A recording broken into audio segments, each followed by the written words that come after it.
We come now to verse 26 of the 5th chapter of the Gospel of John.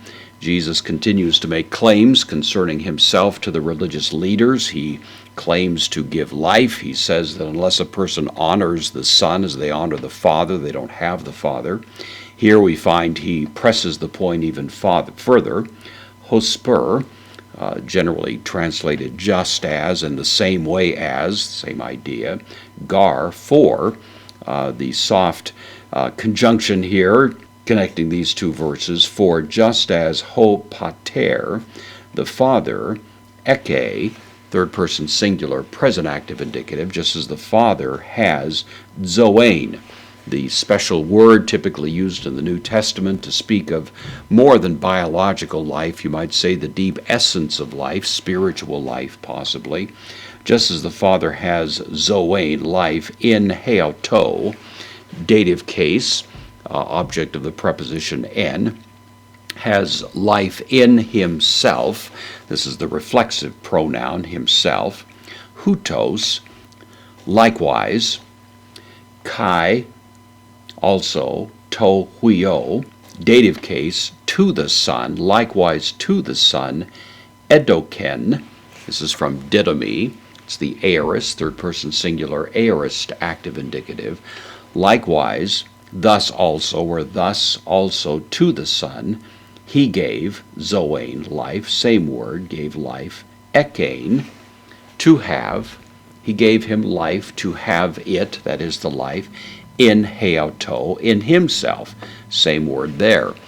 Just as the Father has intrinsic life, aseity is the term sometimes used for this in theology, the idea that there is life inherent in God. He doesn't gain life from some other source. He doesn't have to have it refueled.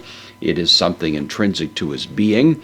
And in a deep sense here, we have Jesus saying that the Father who has life in himself has, in a sense, brought into the situation one who has the same capacity to have life in himself. This gets into the very deepest mystery of the nature of the Trinity, because we would understand that this is some kind of eternal circumstance in which the Father has given to the Son life within himself. It's not a gift that was given on occasion at some point or other, but there is this eternal circumstance. Old theology said he was eternally begotten, and that may get to it as well. Early in the first chapter of the Gospel of John, John said that the Son had life in himself. The Logos has life in himself, and in some ways this is an echo of that statement as well.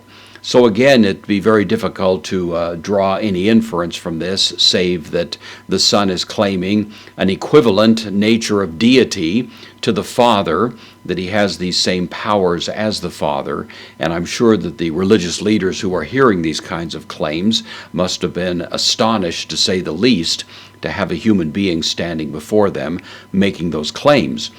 But of course, the history of Orthodox Christianity has embraced those claims and made them part of the very heritage of what we understand to be the nature of the great mystery of the Trinity.